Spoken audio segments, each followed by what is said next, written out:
Hello बच्चों, स्वागत है आपका मेरे YouTube चैनल केमिस्ट्री सखा पे। मैं हूं मनोज शर्मा, केमिस्ट्री एक्सपर्ट। इधर उधर की बातें ना करके सीधे टॉपिक पे आते हैं। आप लोगों ने 12th के एग्जाम्स दिए हैं या एक दो एग्जाम्स हो सकता है आप लोगों के रह गए। ये जो वीडियो लेक्चर है ये आपके क्रैश कोर्स के लिए है, जेई मेंस या नीट के लिए। दोनों का एक ही लेवल होता है और ऑलमोस्ट एक जैसे ही क्वेश्चंस दोनों में आते हैं। तो कुछ चीजें जो आपको अपने दिमाग में रखनी होंगी क्रैश कोर्स की पढ़ाई करने से पहले। एक तो आप थ्योरी पे बहुत ज्यादा ध्यान नहीं देंगे, मतलब नोट्स वगैरह ज्यादा बनाने पे ध्यान नहीं देना है।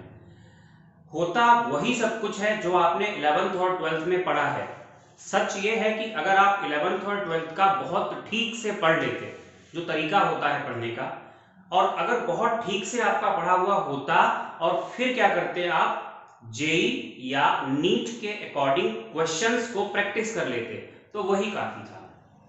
तो ज्यादातर यही होता है कि आप लोग ठीक से पढ़ के आते नहीं हो और पढ़ा भी होता है तो आप भूल चुके होते हो। तो मैं आपको यहाँ पर थोड़ा स्पीड में ही पढ़ाऊंगा क्रैश कोर्स के अकॉर्डिंग। क्रैश कोर्स में थोड़ा स्पीड से ही पढ़ाया जाता है। ये मान के तो हम नहीं पढ़ाएंगे कि आपको पहले से आता है, लेकिन हाँ ये मान के जरूर पढ़ाएंगे कि आपको पढ़ने की अकल अब आ चुकी है और आप उस स्पीड के साथ अपने आप को मैचअप करेंगे। तो तरीका आपका यही रहेगा कि जो कुछ थ्योरेटिकल पॉइंट्स हम यहाँ पर बोलेंगे, हम नोट्स नहीं बनवाएंगे आपसे। अगर आपको लगता है कि आपको वो चीज नहीं आती है थ्योरी वाली, तो आप वीडियो को पॉज करके उसको नोट डाउन करेंगे, बाकी फार्मूलाज, क्वेश्चंस। और हाँ, केमिस्ट्री किस तरीके से पढ़ी जाएगी क्रैश कोर्स में, तो आपको बता दें पहले फिजिकल केमिस्ट्री पढ़ी जाती है और फिजिकल केमिस्ट्री में भी 11th का फिजिकल पहले टारगेट किया जाता है और 11th में ही फिजिकल होती है मेन। उसके बाद जो पढ़ा जाता है वो जनरल ऑर्गेनिक पढ़ी जाती है, क्योंकि ये अभी तक का ऑब्जर्वेशन है कि ऑल इंडिया लेवल पे जो एग्जाम्स होते हैं जो कि सीबीएसई कंडक्ट कराता है, उनमें फिजिकल और ऑर्गेनिक कराता है। तो पहले हम लोग पढ़ेंगे फिजिकल और फिजिकल में भी 11, फिर हम लोग पढ़ेंगे जनरल ऑर्गेनिक और ऑर्गेनिक को निपटाएंगे, और उसके बाद जो हमारा रहेगा वो फिर इनऑर्गेनिक का रहेगा। इनऑर्गेनिक को आपको उसी पैटर्न पे पढ़ाया जाएगा जिस पैटर्न पे जेई या नीट में पूछी जाती है। तो ठीक है, शुरू करते हैं 11th की फिजिकल केमिस्ट्री। 11th की फिजिकल केमिस्ट्री में चैप्टर जो हम सबसे पहले ले रहे हैं वो है स्ट्रक्चर ऑफ एटम। नाम सुन के आपको लगा होगा कि अरे ये चैप्टर तो बहुत आसान है, हमारा बहुत अच्छे से पढ़ा हुआ है, लेकिन आप अभी देखिए, आप क्वेश्चंस लगाइए, उस स्पीड को आप मैच कराइए या उस तौर तरीके को मैच कराइए जो अप्रोच आपको चाहिए होती है क्वेश्चंस में करने के लिए। शुरू करते हैं स्ट्रक्चर ऑफ एटम। तो आपकी हेडिंग पढ़ चुकी होगी structure of atom. Structure of atom में देखिए इलेक्ट्रॉन की डिस्कवरी, प्रोटॉन की डिस्कवरी, रदरफोर्ड्स मॉडल, ये सब चीजें सारी नहीं पूछी जाती हैं। जो हमसे एग्जाम में पूछा जाता है हम सीधे उसकी बात करेंगे। हम यहाँ पर बात करेंगे बोर्स मॉडल की। देखिए बेटा, बोर्स मॉडल की थ्योरी हम आपको नहीं लिखाने वाले हैं, हम आपको थोड़ा सा समझाते हैं कि बोर ने क्या बताया था।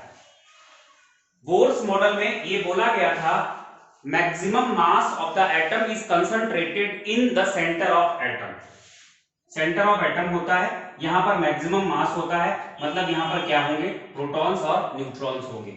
मुद्दा होता है इलेक्ट्रॉन्स को लेकर के। इन्होंने कहा था electrons are revolving in fixed circular path around the nucleus, और इन फिक्स्ड सर्कुलर पाथ को इन्होंने नाम दिया था ऑर्बिट। ऑर्बिट नाम सबसे पहले बोर ने ही दिया था, बाद में ऑर्बिट को ही दूसरा नाम दे दिया गया शेल। शेल भी इसको बोला जाता है, ठीक है। तो इन्होंने ऑर्बिट नाम दिया था, या इसको हम क्या कहते हैं, शेल भी कहते हैं। तो ये सर्कुलर पाथ्स बताए थे। बोर के फार्मूलाज भी हम साथ साथ में पढ़ते हुए चलेंगे। इन्होंने एक पॉइंट दिया था, नेक्स्ट पॉइंट इन्होंने कहा था इनफिनाइट नंबर ऑफ ऑर्बिट्स और शेल्स आर पॉसिबल, मतलब न्यूक्लियस के ऊपर की तरफ, चारों तरफ infinite number of shells possible हैं, जिसका एंगुलर मोमेंटम NH/2π के बराबर होता है। ये फार्मूला हम आपको लिखा देंगे, NH/2π के बराबर होता है। Infinite number of shells are possible. वो एक अलग बात है कि इलेक्ट्रॉन्स इनफिनाइट तक नहीं जाते हैं, इलेक्ट्रॉन्स पहले ही खत्म हो जाते हैं, लेकिन इनफिनाइट नंबर ऑफ शेल्स होते हैं। एक्चुअली ये जो शेल होता है, ऐसा कुछ नहीं है कि एक सीमेंटेड रोड पड़ा हुआ है और उसमें इलेक्ट्रॉन बाइक लेके घूम रहा है, ऐसा कुछ नहीं होता है। शेल कोई ऐसा बना हुआ पाथ नहीं होता है। इलेक्ट्रॉन जहां घूम रहा होता है उसी को हम क्या कहते हैं, शेल कहते हैं। एक्चुअली इलेक्ट्रॉन जो घूमता है वो अपनी एक एनर्जी के अकॉर्डिंग घूमता है, कि मतलब अगर इलेक्ट्रॉन यहां घूम रहा है तो ये फिक्स है कि इलेक्ट्रॉन की एनर्जी की एक पर्टिकुलर वैल्यू होगी, यहां हो चाहे यहां हो चाहे यहां हो। अगर इस सर्कुलर पाथ में है तो इलेक्ट्रॉन की एनर्जी फिक्स रहती है। That's why these shells are also known as energy levels or energy states, right? इनको हम क्या कहते हैं, एनर्जी लेवल्स और एनर्जी स्टेट्स। और हाँ ये बता दें आपको, when electron is revolving in a particular shell, energy of electron remains constant.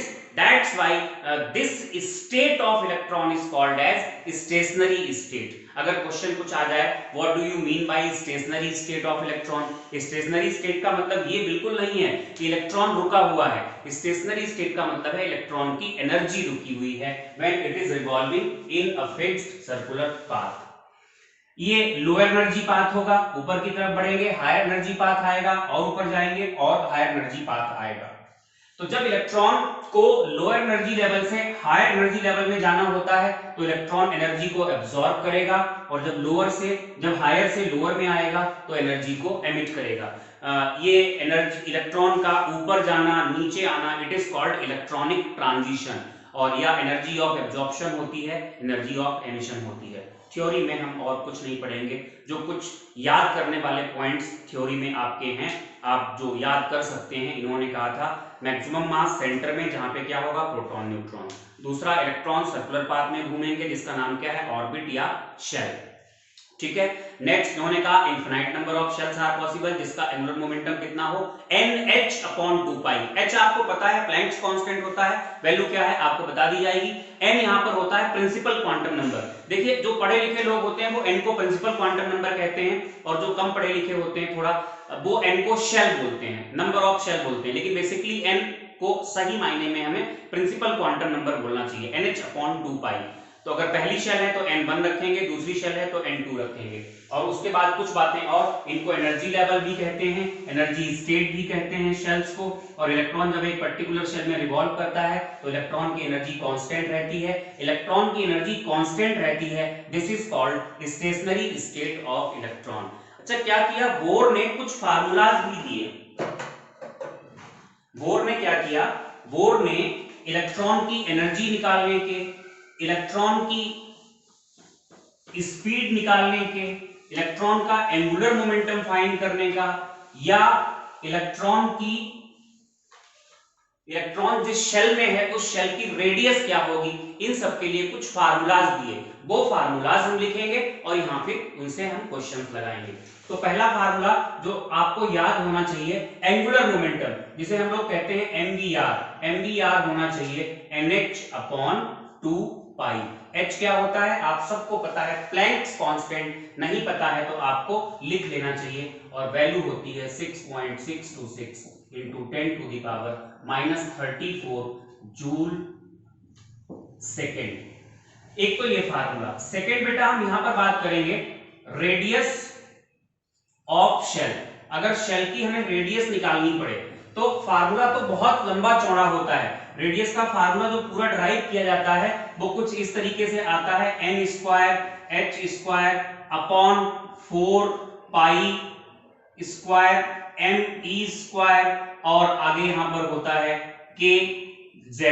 लेकिन अब देखो h कांस्टेंट, 4 कांस्टेंट, पाई कांस्टेंट, m मतलब mass of electron constant, e मतलब charge of electron constant, k मतलब 1/4πε0 मतलब 9 × 10⁹, वो भी कांस्टेंट। तो सारे कांस्टेंट्स की जब वैल्यू रख दी जाती है तो रेडियस की वैल्यू निकल के आती है 0.529 n²/z, और ये वैल्यू आती है एंगस्ट्रॉम में। तो आपको एक तो ये याद करना पड़ेगा, दूसरा आपको ये याद करना पड़ेगा, यहां पे आपको ये पता होना चाहिए n principal quantum number, h Planck's constant, 4π, m है मास ऑफ इलेक्ट्रॉन, सबको इसकी वैल्यू पता होती है। मैं बोल देता हूं, अगर आपको लिखना हो तो लिख लेना, 9.1 × 10⁻31 kg, और चार्ज ऑफ इलेक्ट्रॉन होता है -1.6 × 10⁻19 कूलम, और के की वैल्यू जो होती है, के की वैल्यू ध्यान रखिएगा एग्जाम में पूछी जा चुकी है। एसआई सिस्टम में ये value 9 into 10 to the power 9 होती है और सीजीएस सिस्टम में यही वैल्यू कितनी होती है,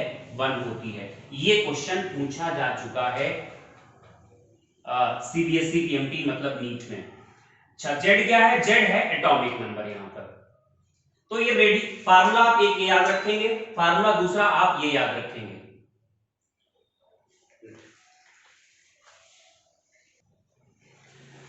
तीसरा फार्मूला जो यहां पर हम लेने जा रहे हैं वो है एनर्जी ऑफ इलेक्ट्रॉन का।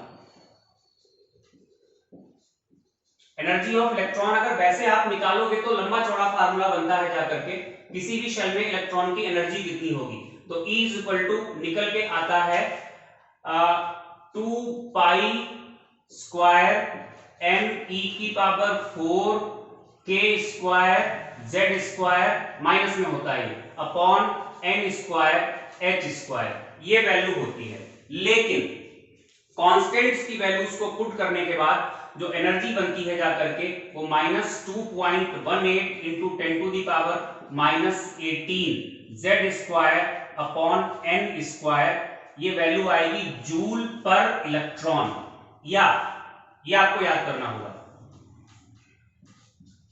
E इज इक्वल टू आएगा -1312 z square upon n square, ये होगा किलो जूल और 1 मोल इलेक्ट्रॉन्स के लिए फार्मूला होता है, ये भी आपको याद करना पड़ेगा। या एक और फार्मूला एनर्जी का है, ये है -13.6 z square upon n square, ये इलेक्ट्रॉन वोल्ट, एनर्जी की एक यूनिट होती है इलेक्ट्रॉन वोल्ट, इलेक्ट्रॉन वोल्ट पर इलेक्ट्रॉन। ये तीनों फार्मूलाज आपको एनर्जी के पता होने चाहिए।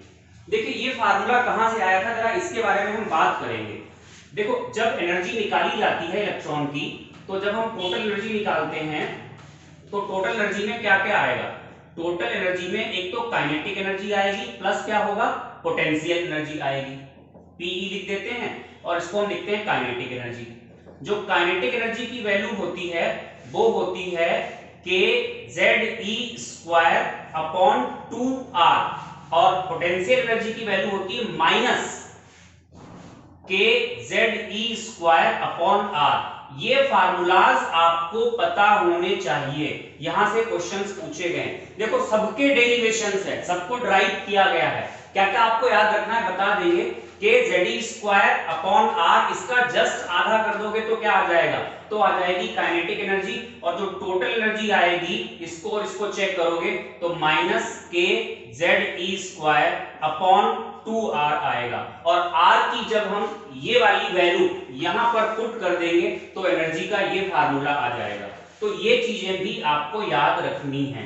तो हमने आपको कुछ फार्मूलाज बताए। इसके बाद नंबर 4 एक फार्मूला हमें और पता होना चाहिए, वेलोसिटी यानी स्पीड ऑफ इलेक्ट्रॉन का v होता है 1.2.18 और यहां पर आएगा into 10 to the power 6 z upon n, ये मीटर पर सेकंड में इलेक्ट्रॉन की स्पीड होगी। बस ये इतने फार्मूलाज अगर हमें पता है तो यहां से क्वेश्चन पक्का है, आता ही आता है। यहां से क्या क्या आपको फार्मूलाज में क्या क्या पता होना चाहिए, एक तो एंगुलर मोमेंटम ऑफ इलेक्ट्रॉन किसी भी शेल में कितना होगा, तो आपको बताया गया angular momentum mvr is equal to nh upon 2 pi. एक तो ये याद कर ले, इसको याद करने की जरूरत नहीं है। k की वैल्यू आपको पता होना चाहिए, एसआई सिस्टम में 9 इंटू 10 टू दी पावर 9 और सीजीएस सिस्टम में इसकी वैल्यू 1 होती है अगर वैक्यूम है तो, अगर वैक्यूम नहीं है तो डाइलेक्ट्रिक कांस्टेंट दिया जाएगा। रेडियस ऑफ शेल क्या होगी, ये फार्मूला आपको याद होना चाहिए, क्वेश्चंस आते हैं, ये फिजिक्स में भी आपके यहां होता है 0.529 n square upon z angstrom. ये कभी नहीं आपसे पूछा जाएगा, आपसे ये आपको ये यूज करना पड़ेगा न्यूमेरिकल्स में। एनर्जी के लिए आप ये फार्मूला याद ना करें, जरूरत नहीं है। एनर्जी के लिए आप ये याद करें काइनेटिक एनर्जी कितनी होती है के z e square upon 2r, potential कितनी होती है minus k z e square upon r, total कितनी हो जाएगी minus k z e square upon 2r, और r की जब वैल्यू पुट अप करते हैं तभी ये फार्मूला बनता है। इसके बाद जब हम कांस्टेंट्स की वैल्यू रखते हैं तो एनर्जी का ये फार्मूला बनता है, आपको याद करना है, ये आपको याद करना है, ये आपको याद करना है। तो ये सारे फार्मूलाज आपको याद करने पड़ेंगे। अब देखिए यहां से क्वेश्चंस कैसे बनेंगे। क्वेश्चंस बहुत सिंपल होते हैं, बहुत सिंपल क्वेश्चंस बनते हैं, बस डिपेंड करता है कि आपको उस टाइम पे याद है सब या नहीं, और आपने सही तरीके से क्लिक किया है या नहीं किया है। चलिए देख लेते हैं अभी क्वेश्चंस।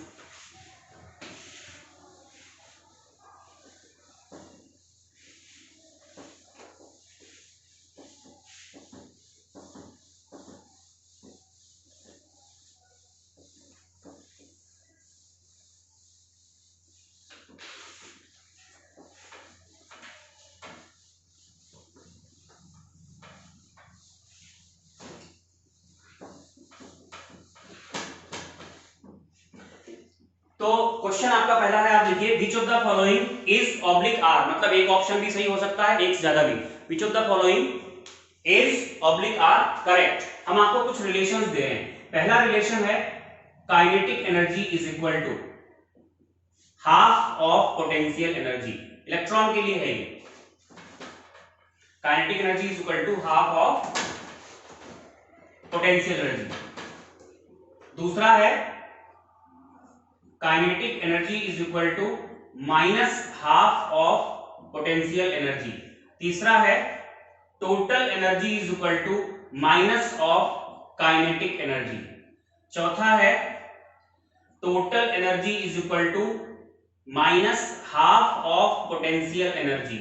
नेक्स्ट है total energy is equal to half of potential energy.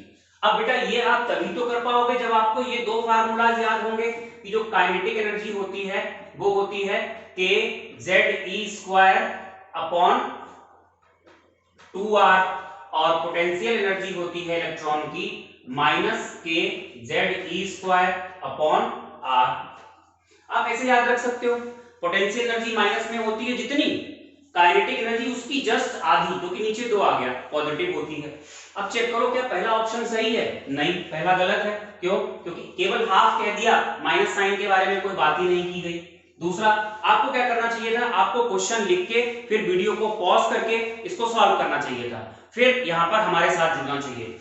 Kinetic energy is equal to क्या होगा, minus half of potential energy.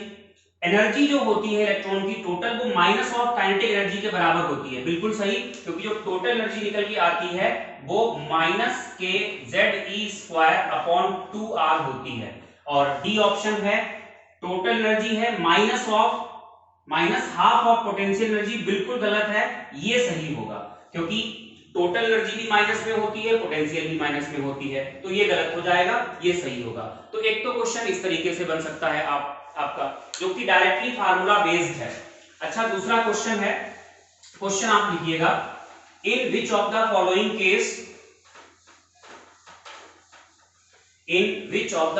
Case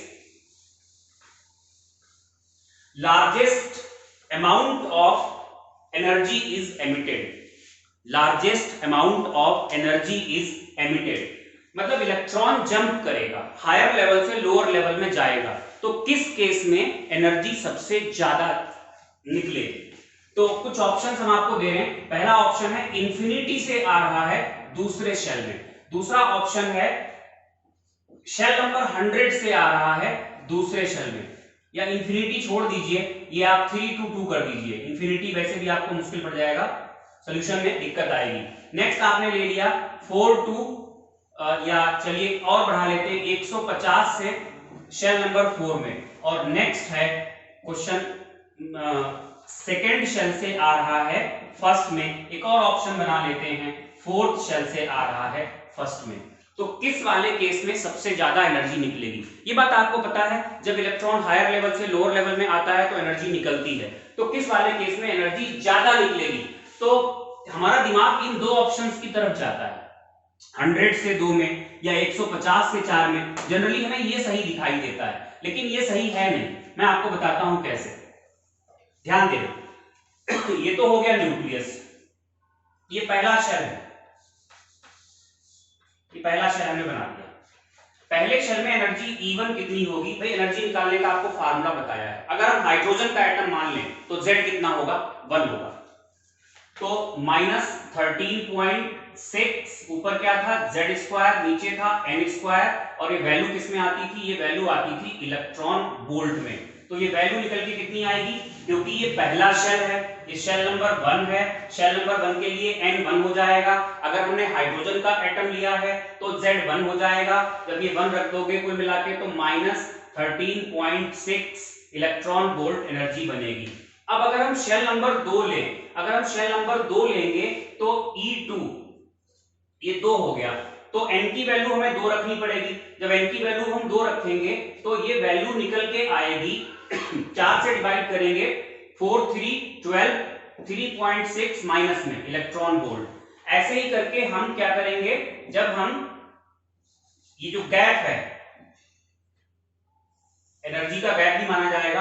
अगर हम थर्ड शेल में जाएंगे तो थर्ड शेल में जो E3 आएगी निकल के, n की जगह आप 3 रखोगे तो 9 से डिवाइड करोगे, -1 कितना बचा 4 1.5 करके कुछ ऐसे इलेक्ट्रॉन वोल्ट आ जाएगा। ऐसे करते करते आप चले जाइए, ये हम चले गए यहां पर, ये इंफिनिटी पे चले गए, और जब आप n की जगह इंफिनिटी रखेंगे तो फिर ये वैल्यू जो एनर्जी की निकल के आएगी वो 0 होगी। तो यहां से पहले एक चीज आपको सॉल्व करके बताते हैं। आपसे अगर पूछा जाए इलेक्ट्रॉन की एनर्जी मैक्सिमम कौन से शेल में होती है, तो हमें आंसर देना होता है n ∞ पे, और इलेक्ट्रॉन की मैक्सिमम एनर्जी होती कितनी है, तो आंसर होता है 0। अच्छा, फिर यहीं पे अगर पूछ ले इलेक्ट्रॉन की एनर्जी नेगेटिव क्यों होती है, बेटा जी आप लोगों ने इलेक्ट्रिकल एनर्जी के फार्मूलास पढ़े हुए हैं। Electrical potential energy E = 1/4πε0 Q1 Q2 upon R, याद आ गया ना फिजिक्स वाला। और Q1 Q2 को यहां आपको साइन के साथ पुट करना होता था। साइन के साथ मतलब अगर चार्ज माइनस में है तो माइनस लोगे, प्लस है तो आप प्लस लोगे। अच्छा, है क्या इलेक्ट्रॉन और न्यूक्लियस, न्यूक्लियस पर चार्ज पॉजिटिव और इलेक्ट्रॉन पर चार्ज कैसा है नेगेटिव, तो इलेक्ट्रॉन की जो इलेक्ट्रिकल पोटेंशियल एनर्जी निकल के आती है वो माइनस में निकल के आती है। तो अगर आप सही ये होता कि आपसे क्वेश्चन पूछा जाता कि इलेक्ट्रॉन की पोटेंशियल एनर्जी नेगेटिव क्यों है, तो आप वहां पर आंसर देते because electron has negative charge and nucleus has positive charge. Negative potential energy indicates that there is attraction, it is due to attraction. लेकिन क्वेश्चन अगर ये पूछ लें कि इलेक्ट्रॉन की टोटल एनर्जी नेगेटिव क्यों है, भैया टोटल में क्या होता है पोटेंशियल और काइनेटिक। अब पोटेंशियल है माइनस में, काइनेटिक है प्लस में, काइनेटिक नेगेटिव तो हो नहीं सकती, काइनेटिक तो पॉजिटिव ही होती है, तो पॉजिटिव और नेगेटिव को जोड़ने के बाद भी नेगेटिव आ रहा है, तो आपको आंसर यही देना पड़ेगा जो आपने पहले दिया था। Because potential energy of electron is negative due to attraction and negative value of potential energy is more than positive value of kinetic energy, hence total energy of electron is negative। तो ये कुछ चीजें note करने वाली हैं, वो आप note कर लीजिएगा, आपने करके रहिएगा। तो एक तो ये हो गया इलेक्ट्रॉन की मैक्सिमम एनर्जी कहाँ होगी। भाई अभी क्वेश्चंस कौन कौन से हमने कराया, काइनेटिक और पोटेंशियल के रिलेशन का एक क्वेश्चन आपको कराया था। दूसरा क्वेश्चन कराने से पहले हमने कुछ बातें आपको यहाँ पर बता दी, कुछ बातें हमने आपको क्या बता दी। एक तो इलेक्ट्रॉन की मैक्सिमम एनर्जी कब होती है, जब वो इंफिनिटी पे होता है। इलेक्ट्रॉन की मैक्सिमम एनर्जी होती कितनी है 0, ठीक है। माइनस में क्यों होती है ये बता दिया, टोटल माइनस में क्यों होती है ये बता दिया। अब बात आती है कि एनर्जी निकलेगी कब ज्यादा, तो ध्यान देना सेकेंड शेल और फर्स्ट शेल की एनर्जी में डिफरेंस कितना है। तो E2 माइनस E1 अगर निकालोगे तो ये वैल्यू निकल के आएगी 13.6 है, ये 3.6 है, -3.6 माइनस का 13.6, यानी ये वैल्यू कितनी आ रही है, ये शायद 3.4 आ रही है, तो ये वैल्यू आ रही है निकल के 10.2 इलेक्ट्रॉन वोल्ट। ये डिफरेंस किसमें है E2 और E1 में। इसके बाद देखो E इंफिनिटी माइनस E2 करो, मतलब दूसरी और पहली में अंतर देखा आपने। फिर आप क्या कर रहे हैं, इंफिनिटी वाली शेल और दूसरी शेल में अंतर कितना है, तो अंतर कितना निकल के आएगा। इंफिनिटी पे एनर्जी कितनी होती है 0 माइनस, और E2 ये कितनी है -3.4, तो ये वैल्यू निकल के आएगी 3.4 इलेक्ट्रॉन वोल्ट। आप जरा इस डाटा को ऑब्जर्व करिए, एनर्जी का जो डिफरेंस दूसरी और पहली शेल के बीच में होता है वो डिफरेंस इंफिनिटी और सेकंड के बीच भी नहीं होता है। मतलब सबसे बड़ा डिफरेंस कब होता है, सेकंड और फर्स्ट के बीच में। तो सेकंड और फर्स्ट के बीच में सबसे बड़ा डिफरेंस होने की वजह से जो सबसे बड़ा जंप इलेक्ट्रॉन का माना जाता है वो सेकंड से फर्स्ट माना जाता है। अब जैसे 3 से 2 आया तो इसमें 2 और 1 वाला गैप तो शामिल ही नहीं है। 10 से 2 आया बेकार हो गया, 4 में आया बेकार हो गया, 2 से 1 आया तो एनर्जी का डिफरेंस 2 से 1 वाला यानी 10.2 वाला हो गया।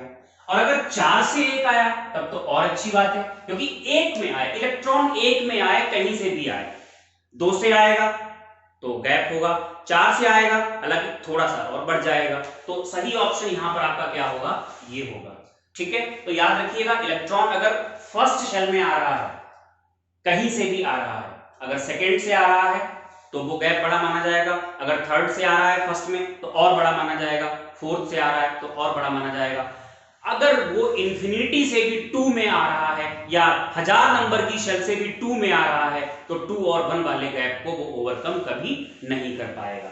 तो यहां से जो एक चीज और निकल के आती है, जो आप अपना नोट बनाएंगे उसमें जरूर ये चीज मेंशन करेंगे कि जो डिफरेंस होता है ये घटता जाता है, E2 माइनस E1 बड़ा होता है, E3 माइनस E2 और छोटा होता है, E4 माइनस E3 और छोटा होता है। इस तरीके से ये जो एनर्जी का डिफरेंस होता है शेल्स के बीच में, ये वैल्यू क्या होती चली जाती है, कम होती चली जाती है। और इसके बाद एक ऐसा रीजन यहां पर आता है जहां पर जो एनर्जी का डिफरेंस होता है, इलेक्ट्रॉन यहां से यहां जाए कहीं भी जाए, एनर्जी में डिफरेंस नेग्लिजिबल होता है, इस वाले जोन को हम कहते हैं डीजनरेटेड जोन, मतलब एनर्जी में डिफरेंस होता ही नहीं है। तो ये हमने एनर्जी से जुड़े हुए कुछ क्वेश्चंस लगाए।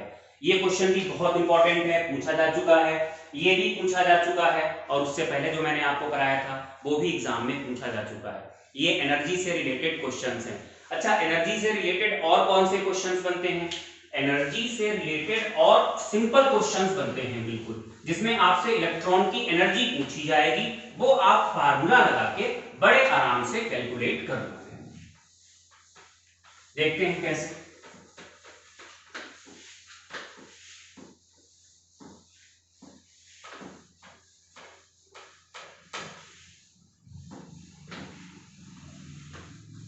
देखिए question, give the ratio of energies of electron, give the ratio of energies of electrons, give the ratio of energies of electrons in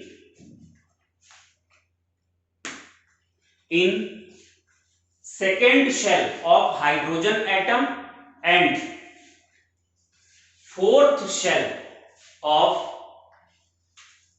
Li+2, fourth shell of Li+2। बेटा जी हमने आपको क्वेश्चन लिखाया है, इससे पहले हम आपको एक चीज लिखाएंगे, एक नोट लिखाएंगे।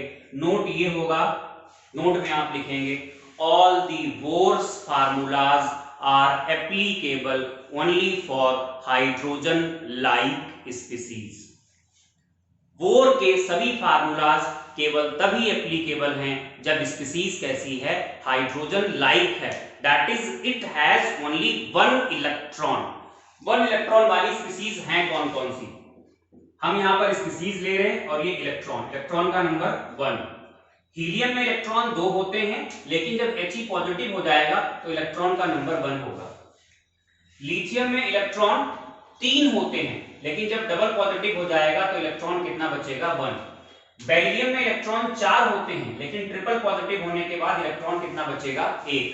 तो इनके लिए हाइड्रोजन जो बोर के फार्मूलाज हैं वो एप्लीकेबल हैं, लेकिन Z थोड़ी ना बदल जाएगा, हाइड्रोजन का 1, इसका 2, इसका 3 और इसका 4 होता है। तो ये चीज आपको मेंशन करनी पड़ेगी या याद रखनी पड़ेगी, बोर मॉडल के सारे फार्मूलाज केवल उन्हीं के लिए एप्लीकेबल हैं जहां पर इलेक्ट्रॉन 1 होता है, क्योंकि जब बोर ने फार्मूलाज को ड्राइव किया था तो स्क्रीनिंग इफेक्ट यानी शील्डिंग इफेक्ट को कंसीडर नहीं किया था। और शील्डिंग इफेक्ट लगता किससे है, एक इलेक्ट्रॉन पर बाकी इलेक्ट्रॉन्स के द्वारा, यही तो होता है शील्डिंग इफेक्ट। जब बाकी इलेक्ट्रॉन्स ही नहीं है तो शील्डिंग या स्क्रीनिंग इफेक्ट है ही नहीं। तो आपसे पूछा है, एक बार हमने हाइड्रोजन को लिया, हाइड्रोजन का Z आपको पता है 1 होता है, और कौन सा शेल बोला था हाइड्रोजन का, आई थिंक मैंने सेकेंड शेल बोला था आपसे, तो सेकेंड शेल, और एक बार हमने लिया है Li पॉजिटिव। क्वेश्चन मैं पूरी तरीके से भूल चुका हूं कि मैंने क्या बोला था, क्योंकि बीच में मैं कुछ और बताने लगा था। आपको फिलहाल जो क्वेश्चन दिया था वो ये दिया था कि एनर्जीज को कंपेयर करना है, एक बार इलेक्ट्रॉन हाइड्रोजन की सेकेंड शेल में है और एक बार इलेक्ट्रॉन लिथियम की थर्ड शेल में, चलो मान लेते हैं, या थर्ड शेल में चलो ले लेते हैं, तो Z कितना है, Z इसका होता है 3, और इसके लिए जो हमने शेल लिया है वो 3 लिया है। तो आपको दोनों की एनर्जीज को कंपेयर करना है। देखो भैया आपको पता है एनर्जी होती क्या है, -13.6 Z² upon n² electron volt पर इलेक्ट्रॉन होती है। जो वैल्यू कांस्टेंट है उसे आप तो कर दो, हटा दो, इसका मतलब जो एनर्जी है वो प्रोपोर्शनल टू क्या है, Z² upon n², minus sign को इंक्लूड नहीं किया है, जिसकी ज्यादा आएगी एनर्जी वो माइनस में भी ज्यादा आएगी, ये मैथमेटिकल ड्रॉबैक है यहाँ पे थोड़ा सा, लेकिन रेशियो आपको बताना है तो रेशियो यहाँ से बिल्कुल सही निकल के आएगा। तो कांस्टेंट देखो, जब हम क्या करते हैं प्रोपोर्शनलिटी हटाते हैं तो कांस्टेंट लाते हैं, कांस्टेंट हटाएंगे तो प्रोपोर्शनलिटी लाएंगे। इसका मतलब क्या हुआ, अगर हम एनर्जीज को कंपेयर कर रहे हैं E1 upon E2 is equal to क्या होगा, Z1 अपॉन Z2 का स्क्वायर इनटू, ये इनवर्सली प्रोपोर्शनल है तो N2 ऊपर आएगा N1 नीचे आएगा, इसका स्क्वायर होगा। इसे हमने 1 मान लिया, इसे हमने 2 मान लिया, तो E1 और E2 ये आपको रेशियो बताना है, तो E1 upon E2 is equal to Z1 1 है और Z2 की वैल्यू कितनी है 2, इसका स्क्वायर करेंगे इनटू N2 है यहाँ पर 3 और N1 की वैल्यू कितनी है 2, इसका भी हम स्क्वायर करेंगे, जब इसको हम सॉल्व करेंगे 1/4 होगा और ये 9/4 होगा, तो कुल मिला के 9/16 ये रेशियो यहाँ पर आ जाएगा। तो एनर्जी के कुछ ऐसे क्वेश्चंस भी आपसे पूछे जा सकते हैं। नेक्स्ट क्वेश्चन लिखिएगा, if the radius of first shell, if the radius of first shell of He plus, इस बार थोड़ा लिख लेते हैं याद रहे, फर्स्ट शेल है और क्या है He प्लस, और रेडियस कितनी निकल के आई है x angstrom. If the radius of first shell of He plus is x angstrom, then calculate the radius of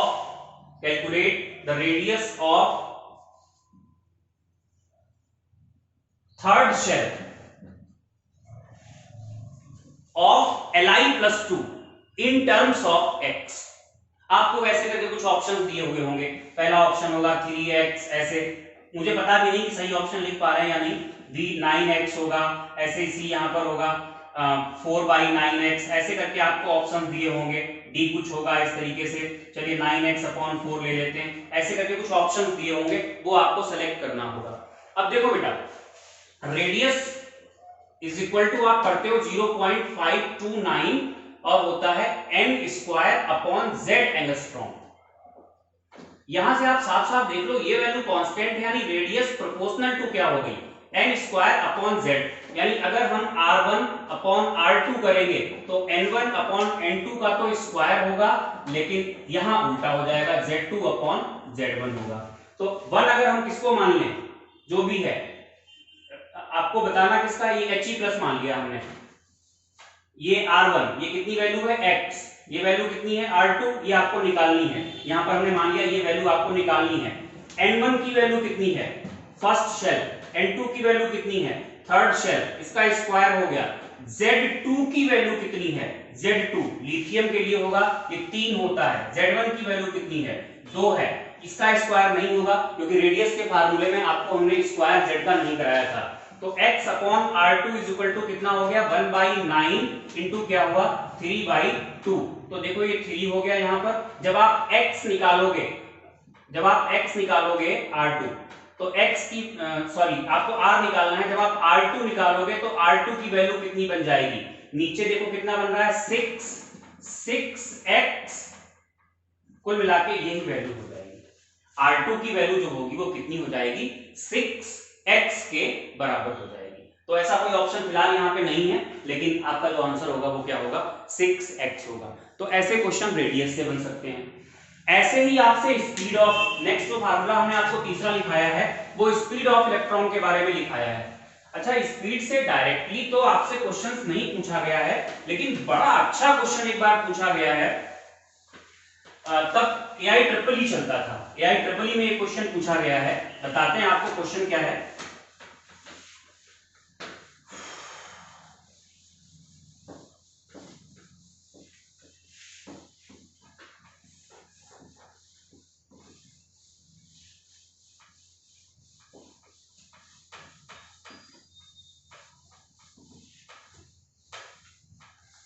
देखिए क्वेश्चन था, पहले थोड़ा सा आपको बता देते हैं। इलेक्ट्रॉन को एक शेल में घूमने में जितना टाइम लगेगा, that time is called time period, right, पता होगा आपको। और इलेक्ट्रॉन एक सेकेंड में जितने चक्कर लगा लेगा, दैट इज कॉल्ड फ्रीक्वेंसी। उसे हम क्या कहते हैं, फ्रीक्वेंसी ऑफ इलेक्ट्रॉन। तो पहले तो हम ये बात कर लें कि फ्रीक्वेंसी कितनी होगी। सबसे पहले हम बात करते हैं फ्रीक्वेंसी ऑफ इलेक्ट्रॉन। देखो फ्रीक्वेंसी ऑफ इलेक्ट्रॉन कितनी निकल के आती है, और जो टाइम पीरियड होता है और फ्रीक्वेंसी होती है, उनमें दोनों में रिलेशन जो होता है वो उल्टा होता है। फ्रीक्वेंसी ऑफ इलेक्ट्रॉन क्या होगी, मतलब इलेक्ट्रॉन एक सेकेंड में कितने चक्कर लगाएगा। तो आपको पता है स्पीड कितनी है, स्पीड है 2.18 10 टू दी पावर, या ऐसे आप देख लो स्पीड कितनी है, स्पीड है v मीटर पर सेकेंड, ठीक है, v मान ली हमने, स्पीड v हो गई। अब जिसपे चक्कर लगाना है वो डिस्टेंस कितनी है, डिस्टेंस फॉर 1 राउंड, एक राउंड के लिए डिस्टेंस है 2πr, राइट, ठीक है। अब आप चेक करना, स्पीड है v मीटर पर सेकेंड, और एक चक्कर के लिए कितनी डिस्टेंस ट्रेवल करनी है, 2πr। अब आप यहां से चेक करो, एक सेकेंड में वो डिस्टेंस कितनी ट्रेवल कर लेता है, v, एक सेकेंड में डिस्टेंस v ट्रेवल करता है। तो आप क्या कहेंगे, इन 2πr डिस्टेंस, इन 2πr डिस्टेंस कितने राउंड्स बनेंगे, एक। तो इन ऐसा अगर हम करें तो कितने बनेंगे, 1/2πr, और v डिस्टेंस में कितने बनेंगे, v/2πr। बेटा यही चीज क्या होती है, फ्रीक्वेंसी, v/2πr। कैसे भाई, जब एक चक्कर कब पूरा होगा, जब डिस्टेंस 2πr ट्रेवल कर लेगा, और एक सेकंड में डिस्टेंस कितनी ट्रेवल कर लेता है, वो v, तो v डिस्टेंस में कितने चक्कर लग जाएंगे, v/2πr। ये होती है फ्रीक्वेंसी। तो फ्रीक्वेंसी जो हो गई, फ्रीक्वेंसी ऑफ इलेक्ट्रॉन, ये हो जाएगी v/2πr, और जो टाइम पीरियड होगा, याद रखें टाइम पीरियड आपको पता भी होगा, 1/, फ्रीक्वेंसी को हम क्या मान ले, चलिए कुछ भी मान लेते हैं, x मान लेते हैं, 1/x यानी 2πr/v होगा। ये कॉपी करने के बाद फिर आप क्वेश्चन लिखें। क्वेश्चन है, give the ratio of time periods,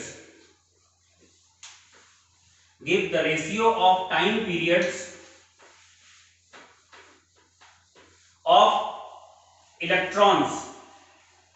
of electrons in first and third shell of hydrogen atom, in first and third shell of hydrogen atom, in first and third shells of hydrogen atom। मतलब जब electron first shell में होगा तब उसका time period, और जब electron third shell में होगा, फर्स्ट लिया है और थर्ड लिया है, हाइड्रोजन एटम लिया है, जब फर्स्ट शेल में होगा और थर्ड शेल में होगा तो उनके टाइम पीरियड्स का रेशियो बताना है। तो बेटा जो टाइम पीरियड है वो 1/x यानी 2πr/v होगा। अब देखो जरा ध्यान दो, टाइम पीरियड हम दो बार वाले निकाल रहे हैं, तो एक बार t1 मान लिया, एक बार t2 मान लिया। तो जरा ध्यान देना 2πr और v, तो 2π तो कैंसिल होगा, तो हम क्या कहेंगे r1/r2 कहेंगे इनटू v2/v1 कहेंगे। राइट, ये बात समझ में आ गई नहीं? क्योंकि जो टाइम पीरियड है वो प्रोपोर्शनल टू, इसको हटा दो कांस्टेंट को, क्योंकि r रेडियस तो कांस्टेंट है नहीं और स्पीड भी कांस्टेंट है नहीं, वो शेल टू शेल वैरी करते हैं दोनों। तो r/v के प्रोपोर्शनल है, तो r1/r2 आएगा, v2/v1 आएगा। अब चेक करो, बहुत लंबा लोचा है इसमें, ऐसे नहीं हो जाएगा क्वेश्चन। अब रेडियस जो होती है वो आपको पता है प्रोपोर्शनल टू क्या होती है, n² z, एंड जो स्पीड होती है v वो होती है प्रोपोर्शनल टू z/n। एग्री? तो ध्यान देना। अब अगर हम इसको कंटिन्यू करते हैं तो t1/t2, अब रेडियस r1, रेडियस किसके प्रोपोर्शनल आएगी, n² z। तो हमने r1 की जगह क्या लिखा, r1 की जगह हमने लिखा n1² z1। भाई यहां पर स्पीसीज सेम है, दोनों बार हाइड्रोजन है, लेकिन स्पीसीज अलग भी तो हो सकती है। फिर r2 की जगह हमने क्या लिखा, n2² z2 इनटू v2 की जगह क्या लिखेंगे, z2/n2, और नीचे क्या आएगा v1 के लिए z1/n1। अब देखो t1/t2 क्या बन रहा है, ध्यान दो, यहां पर n1² और इसमें जो n होगा यहां से, ध्यान देना n1² ये है, और ये जो n1 है ये भी पहुंचेगा ऊपर जाके। पहले हम n से निपट लेते हैं, पहले हम निपटते हैं n से। तो n1 कहां पहुंचेगा जाके, इसी के पास तो पहुंचेगा ऊपर जाके, तो n1 का क्यूब हो जाएगा, नीचे n2 का क्यूब हो जाएगा, ये हो गया इनटू। अब हम निपटते हैं z से, z ये तो नीचे पहुंचेगा, ऊपर z कौन सा है 2, z2, और ये वाला z भी ऊपर पहुंचेगा, तो ऊपर पहुंचते ही क्या हो जाएगा स्क्वायर, और z1 और ये z1, तो z1 का क्या होगा यहाँ पर स्क्वायर। हालांकि ये कैंसिल होगा z, क्यों, क्योंकि दोनों बार हाइड्रोजन है। अब आप चेक करो n1 कितना रखना है 1 और n2 कितना रखना है 3, इनका हमें क्या करना है क्यूब, यानी रेशियो कितना आएगा 1:8। ये क्वेश्चन आया हुआ है।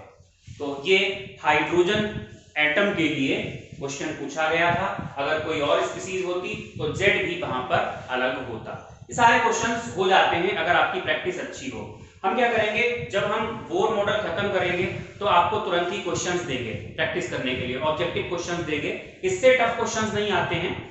बेटा जी है क्या, जब हम आपको क्वेश्चंस देंगे, असाइनमेंट देंगे, तो उसमें हाइड्रोजन का स्पेक्ट्रम भी इन्वॉल्व होगा, क्योंकि हाइड्रोजन स्पेक्ट्रम का एक्सप्लेनेशन भी बोर मॉडल से ही किया गया है। तो हम जब आपको हाइड्रोजन स्पेक्ट्रम पढ़ा देंगे तब हम आपको इसके क्वेश्चंस देंगे। और आज थोड़ा वीडियो छोटा हो पा रहा है, जल्दी में है, वीडियो लेक्चर थोड़ा छोटा है, नेक्स्ट टाइम पे थोड़ा सा और बड़ा होगा। नेक्स्ट में हम आपको हाइड्रोजन स्पेक्ट्रम पढ़ा देंगे और हाइड्रोजन स्पेक्ट्रम के क्वेश्चंस प्रैक्टिस करा के फिर आपको हम इसका असाइनमेंट दे देंगे। और बस स्ट्रक्चर ऑफ एटम में कुछ चीजें थोड़ी सी और जाननी होंगी, क्वांटम नंबर से रिलेटेड क्वेश्चंस आते हैं वो आपको पढ़ाएंगे। डी ब्रॉगली थ्योरी बस 2-4 लाइनें बतानी होती हैं। हिजेनबर्ग्स अनसर्टेनिटी प्रिंसिपल से भी क्वेश्चन आ चुका है, वो आपको थोड़ा सा बताएंगे।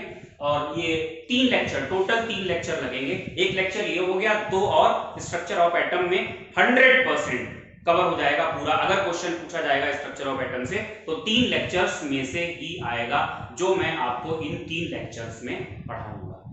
तो ठीक है, आप इसको देखते रहिए, ट्यून्ड रहिए। Thank you for watching, all the best.